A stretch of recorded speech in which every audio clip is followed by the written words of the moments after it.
दोस्तों नमस्कार, ये है मार्गदर्शन फॉर सिविल सर्विसेज। मैं अनुराग चौधरी।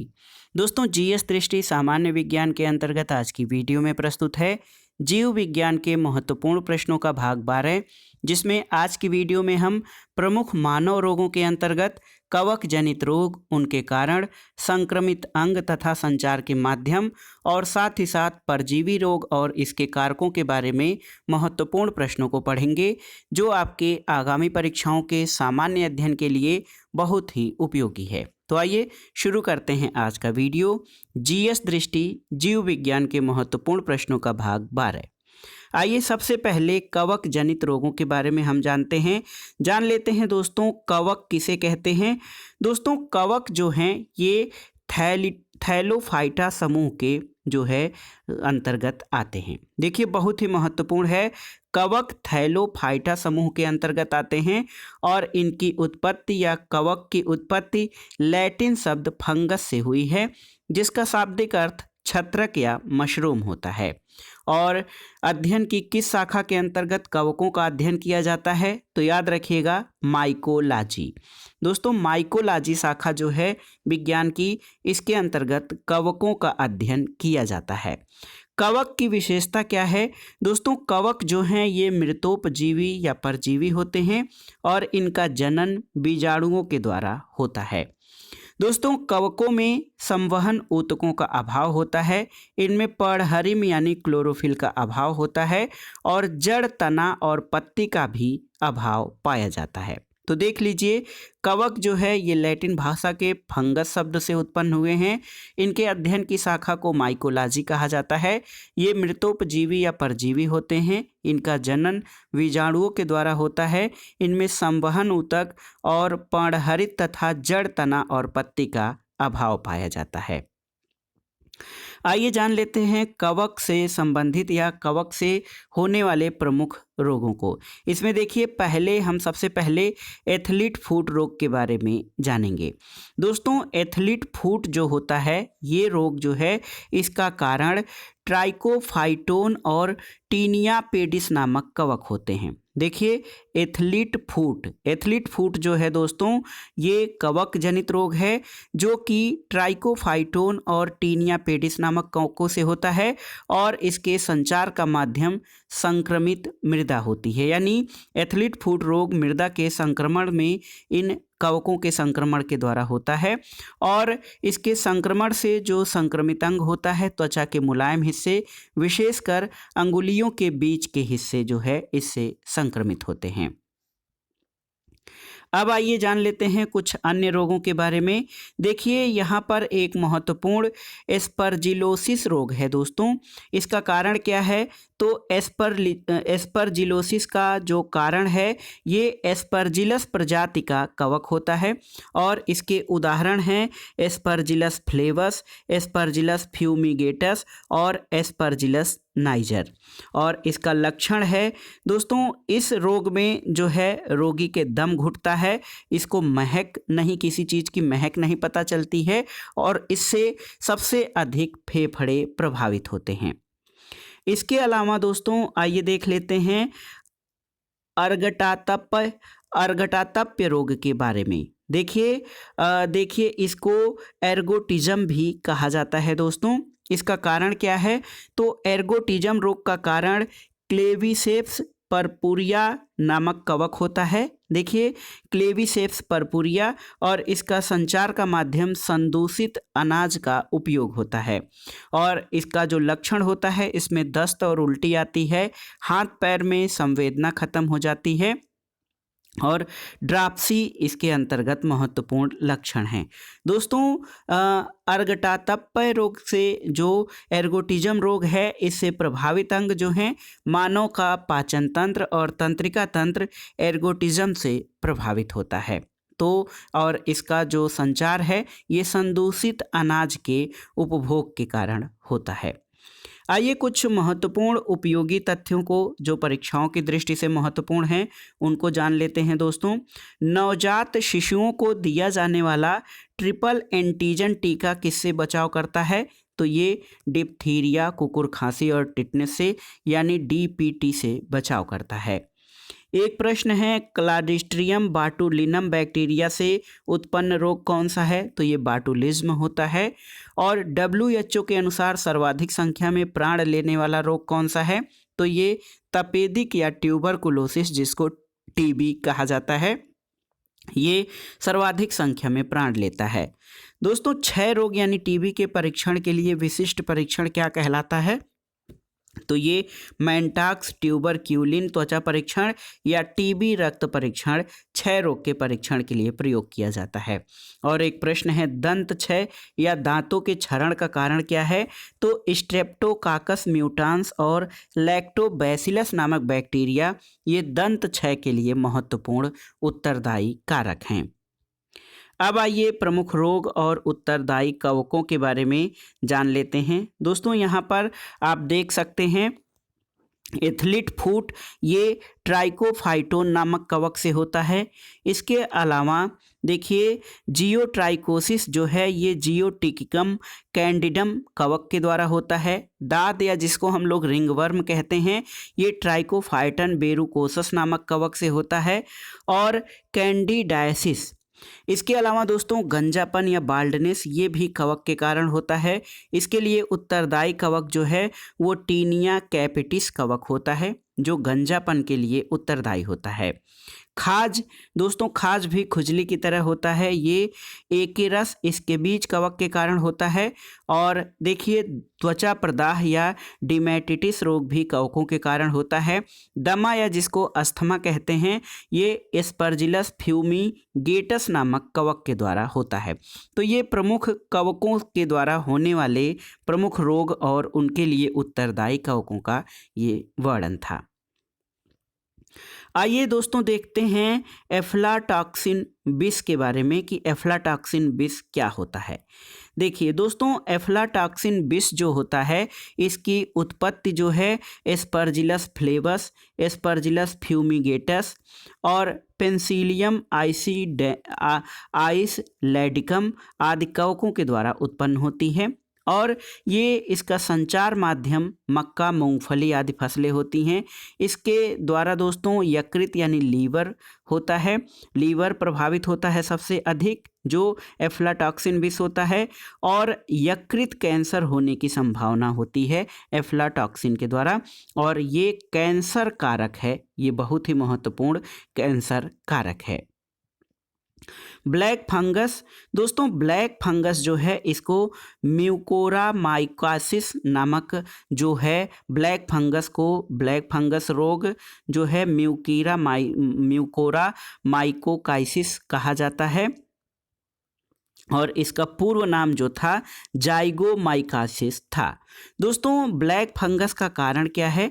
तो ये म्यूकोरमाइसिटिस कवक होता है। और विशेष रूप से दोस्तों ये कोविड-19 के संदर्भ में प्रमुख पोस्ट कोविड रोग बनकर उभरा है। और इसमें मृत्यु दर काफ़ी अधिक है, लगभग 54% मृत्यु दर है। और इससे साइनस, फेफड़े और मस्तिष्क काफ़ी हद तक प्रभावित होते हैं। और काफ़ी अधिक संख्या में, लगभग 54% मृत्यु दर है, काफ़ी अधिक संख्या में ये मृत्यु का कारण बनता है। आइए कुछ खाद्य योग्य कवकों के बारे में जान लेते हैं। तो देखिए यहाँ पर ये जो चित्र दिया गया है, छत्रक और एगेरिकस और गुच्छी यानी मोरकेला, ये दोनों खाद्य योग्य कवक होते हैं जिनकी सब्जी आदि बनती है। लेकिन कुछ कवक जहरीले होते हैं जिनमें एमानीटा और दोस्तों लाइकोपर्डोन ये जहरीले कवक के उदाहरण हैं। कवक जनित प्रमुख रोगों के बाद आइए परजीवी रोग के बारे में जानते हैं। दोस्तों परजीवी रोगों के जो कारक हैं उसमें प्रोटोजोआ, प्लेटीहेल्मिन्थीज और नीमेटोडा आदि आते हैं। तो जो परजीवी रोग हैं उनमें प्रोटोजोआ, प्लेटीहेल्मिन्थीज और नीमेटोडा जो है इन रोगों के उत्तरदायी होते हैं। ब्लैक फीवर या काला आजार के बारे में जानते हैं। दोस्तों इसको लिशमैनियासिस रोग भी कहा जाता है, काला जार को या ब्लैक फीवर को। इसका कारण क्या है? तो लिशमैनिया डोनोवानी नामक प्रोटोजोआ जो है काला बुखार का कारण होता है। और इसके लक्षण त्वचा और आंतरिक अंगों की श्लेष्मिक कलाएं जो होती हैं, म्यूकस मेम्ब्रेन, ये रोगग्रस्त हो जाती हैं। और दोस्तों काला आजार या ब्लैक फीवर से प्रभावित अंग त्वचा और संपूर्ण शरीर होता है। और सैंड फ्लाई यानी बालू मक्खी इस रोग की प्रमुख वाहक होती है। अब आइए निद्रा रोग या स्लीपिंग सिकनेस के बारे में जानते हैं। तो दोस्तों स्लीपिंग सिकनेस या निद्रा रोग का कारण क्या है? तो ये ट्रिपैनोसोमा नामक प्रोटोजोआ, याद रखिएगा, निद्रा रोग या लगातार ऐसे रोगी को लगातार नींद आती रहती है, उसकी नींद नहीं समाप्त होती है, और इसका कारण ट्रिपैनोसोमा नामक प्रोटोजोआ है। और इसका रोगवाहक सीसी मक्खी होती है।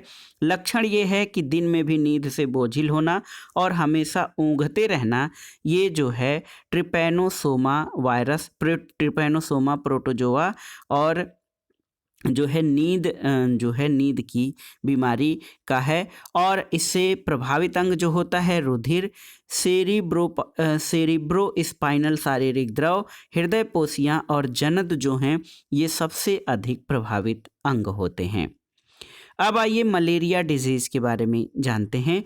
मलेरिया की खोज सर रोनाल्ड रास ने की थी और इसी खोज के आधार पर इनको 1902 में चिकित्सा का नोबेल पुरस्कार दिया गया था। तो मलेरिया बहुत ही भयंकर व्याधि है तराई क्षेत्रों में या ऐसे क्षेत्रों में जहां पानी रुकता है और मच्छरों के पनपने की ज़्यादा संभावना होती है।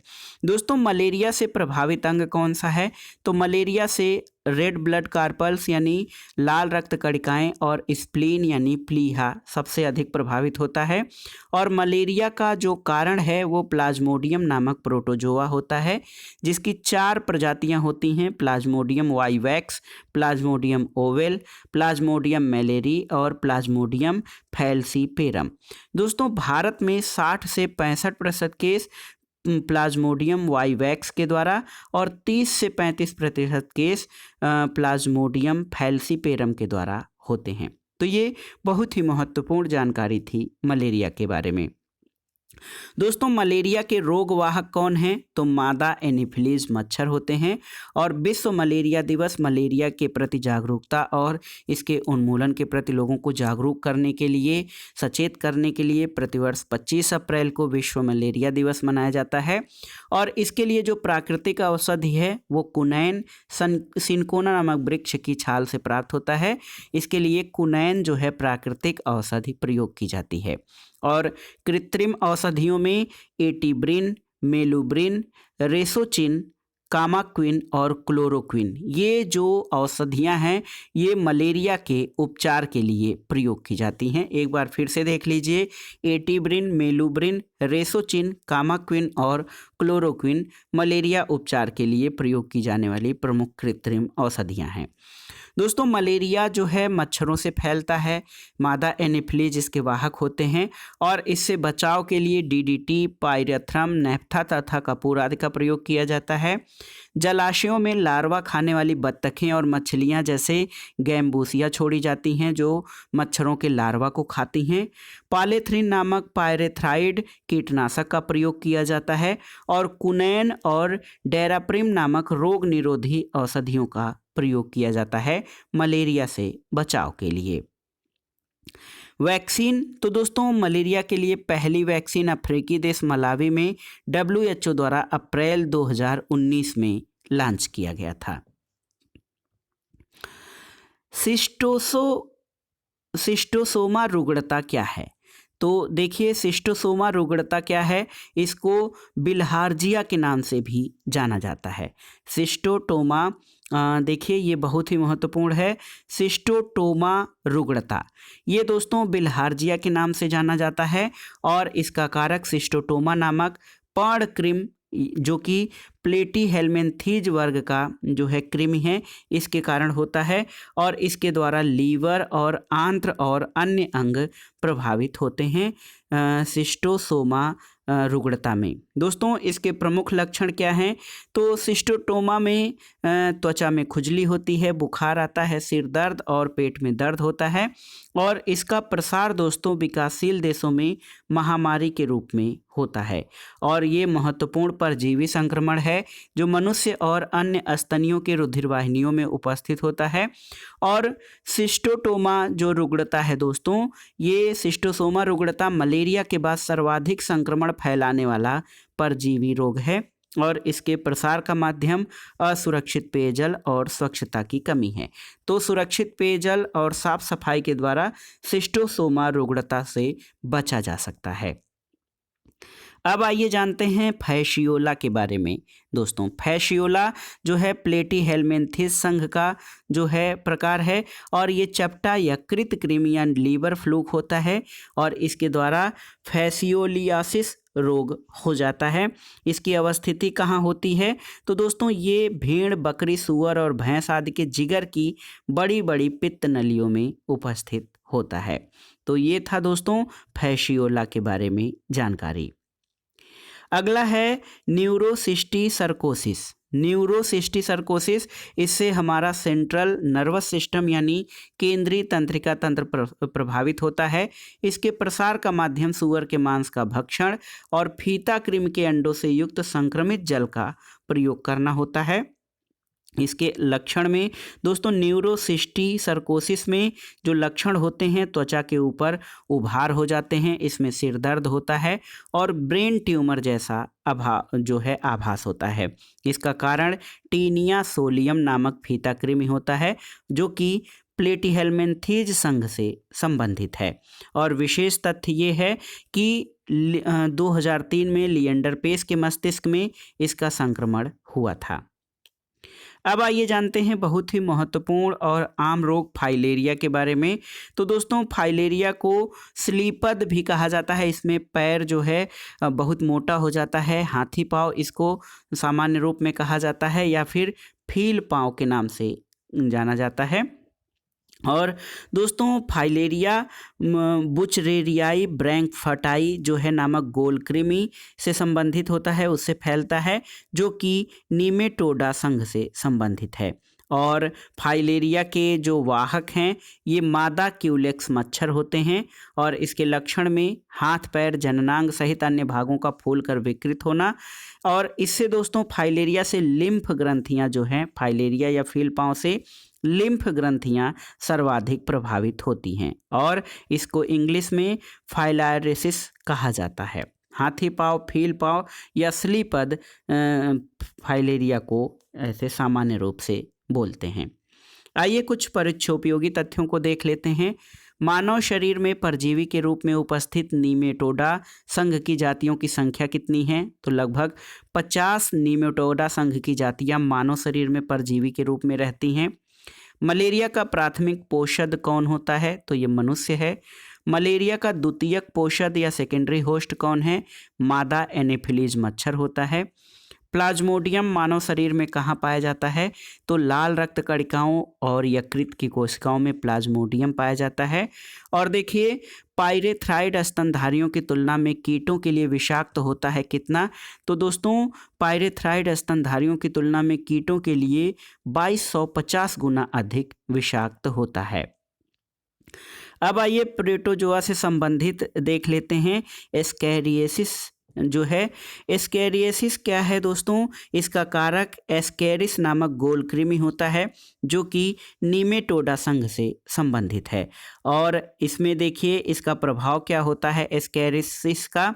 तो दोस्तों एस्कैरियोसिस का प्रभाव ये होता है कि बच्चों का पोषण ठीक से नहीं हो पाता है, शारीरिक और मानसिक विकास रुक जाता है और उस पर बुरा प्रभाव पड़ता है।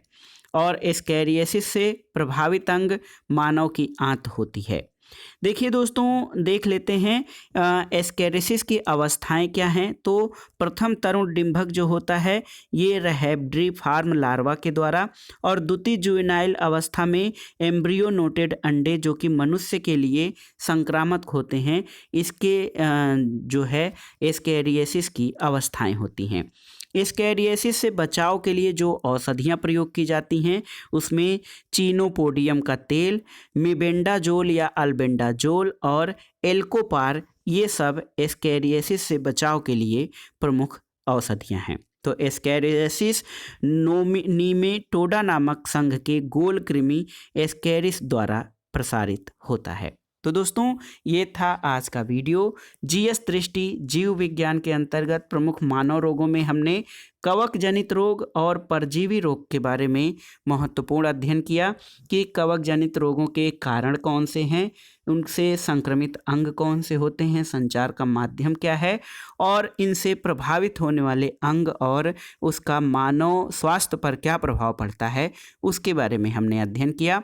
और दोस्तों जैसा कि हमने पहले भी बताया है, स्वास्थ्य और पोषण तथा प्रमुख मानव रोगों से कई सारे प्रश्न सामान्य अध्ययन खंड में पूछे जाते हैं, तो इसलिए इस वीडियो को आप बहुत अच्छे से तैयार करिएगा। वीडियो आपको कैसा लगा हमें कमेंट बॉक्स में ज़रूर बताइएगा। वीडियो को लाइक करें, शेयर करें और इस चैनल मार्गदर्शन फॉर सिविल सर्विसेज को सब्सक्राइब करें। वीडियो देखने के लिए धन्यवाद दोस्तों। नमस्कार।